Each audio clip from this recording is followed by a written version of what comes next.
Song for the Snow by Catherine Britton, read by Ellie Johnson. I waited patiently for the Lord. He turned to me and heard my cry. He put a new song in my mouth, a hymn of praise to our God. Many will see and fear and put their trust in the Lord. Psalm 40, 1 and 3. I've previously written on the hilarity that ensues when Virginia wakes up to a blanket of snow.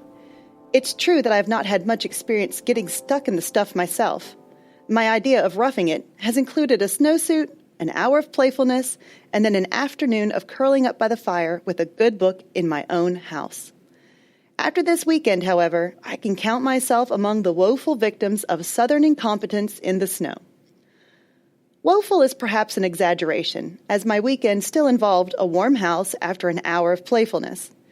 It's just that the house was 3 hours from my own, and I was supposed to be home, not stuck in the mountains. But the road's lack of guardrails and our lack of four-wheel drive extended this whimsical getaway beyond the expected. My fellow snow day partakers included a delightful mix of thoughtful, hilarious, and gracious women, but the mood visibly fell when we realized it would be another 24 hours until we could escape each other's company.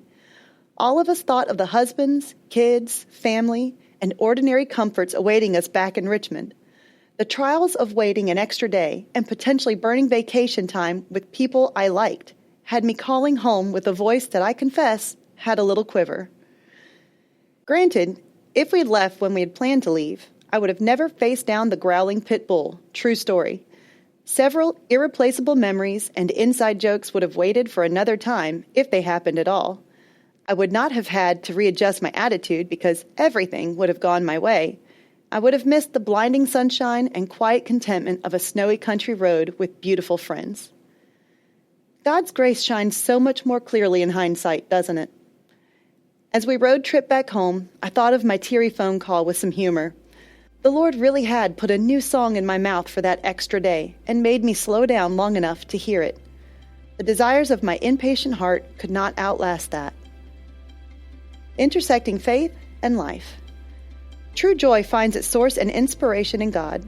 Too often, I want God to sing my own song, to follow along my own plans, rather than replace it with a new song.